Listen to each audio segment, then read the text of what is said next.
Allô? Allô? Monsieur Partenay, comment on se sent aujourd'hui? Un peu décédé? T'es qui, toi? Voyons, ne faites pas tant de politesse, mon cher Maxime. Je peux vous appeler Maxime, non? Ben... Bien sûr. Prenez place, mon cher ami.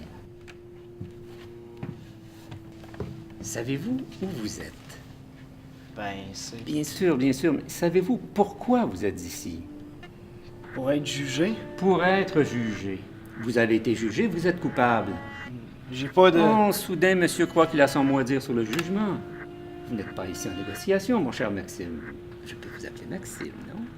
Ben... Non, vous n'êtes pas ici pour négocier votre jugement, ni votre sentence, d'ailleurs. Ici, en enfer, on ferme sa gueule. Vous savez ce que c'est? Fermer sa gueule, non? Ben, je pense que... Effectivement, c'est l'opposé exact de ce que vous venez de faire. À l'avenir, j'apprécierais que vous ne m'interrompiez plus. Bon, trêve de politesse, passons directement au dossier. Oui, rien d'intéressant. Petite famille bourgeoise, parents aimants, bon quartier, bonnes écoles, vie facile. Pourquoi on est ici? Ben là, c'est pas parce que mes parents avaient de l'argent que j'étais heureux. Non, mais disons que une voiture neuve pour son anniversaire de 17 ans, des études et un appartement payé, un piano Baby Grand, quand même, un laptop neuf, ça aide, non? Le bonheur. C'est pas une histoire de se faire payer des affaires, là. Le bouddhisme dit ça, pas Maxime Partenay. Vous savez ce qu'il dit, Maxime Partenay?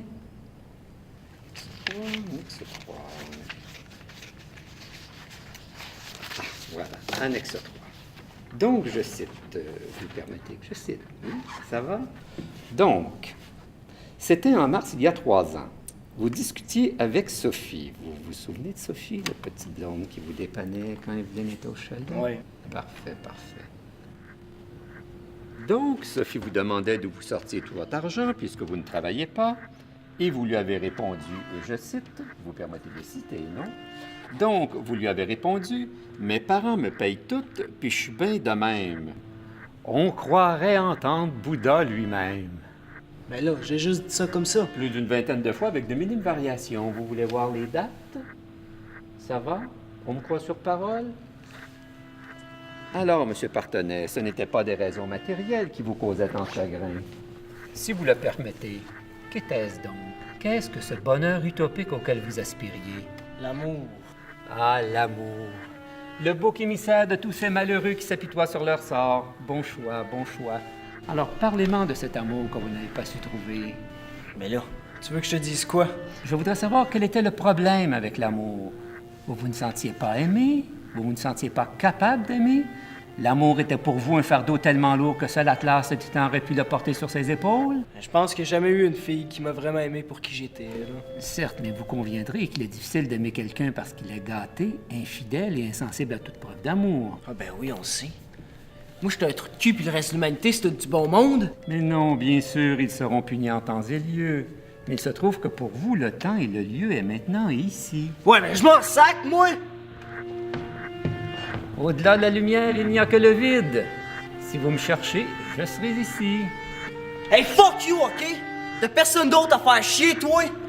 Malheureusement pour vous, non. La mort que vous avez choisie est l'anneau que vous m'avez passé au doigt.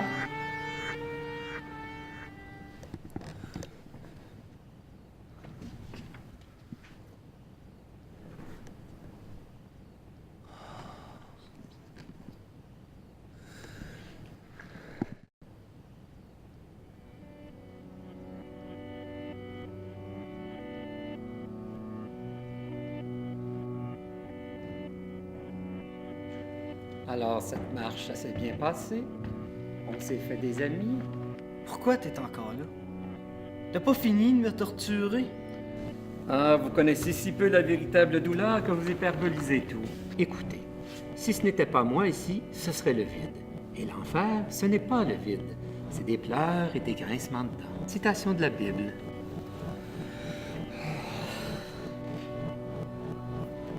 Vous commencez à comprendre qu'il n'y a aucune issue. C'est bien. Ben oui, c'est ça.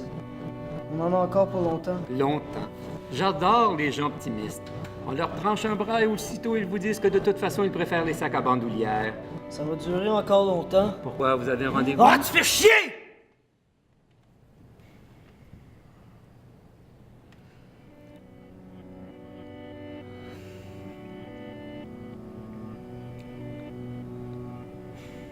Bon, vous voulez qu'on parle de quoi, là?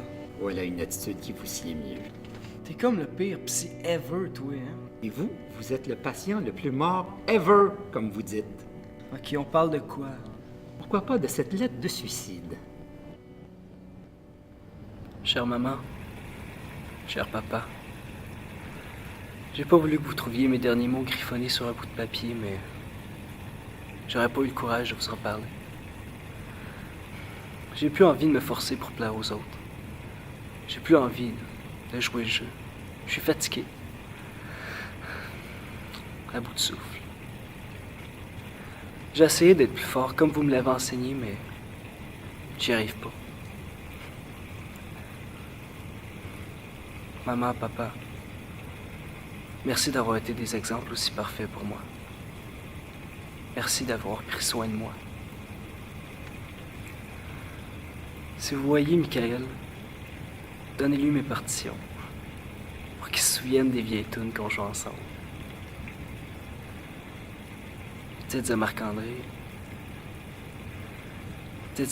que son petit frère l'aime, que c'est sa main qui a soutenu ma tête hors de l'eau si longtemps. Mais là, j'ai touché le fond. Maman, papa, je vous aime. Essayez de pas m'oublier. Essayez de me pardonner. PS, t'en fais pas, maman. Pour une fois, j'ai tout rangé avant que t'arrives.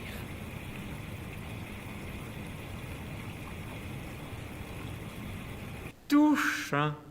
Mignon, le petit PS à la fin. Il est évident que votre mère préférait nettoyer la baignoire pleine de sang que de refaire votre petit lit. Ouais. Avec un post-scriptum comme ça, on a tout de suite envie de vous pardonner. Ouais, s'il te plaît. Je vous jure, à la cérémonie, Diane n'a fait que parler de ce joli appartement propre que vous lui avez laissé. Ok, ça va maintenant, on a fini. Fini? Bien sûr que non. On vient à peine de commencer. Vous allez voir. L'éternité, c'est long, mais on s'y fait.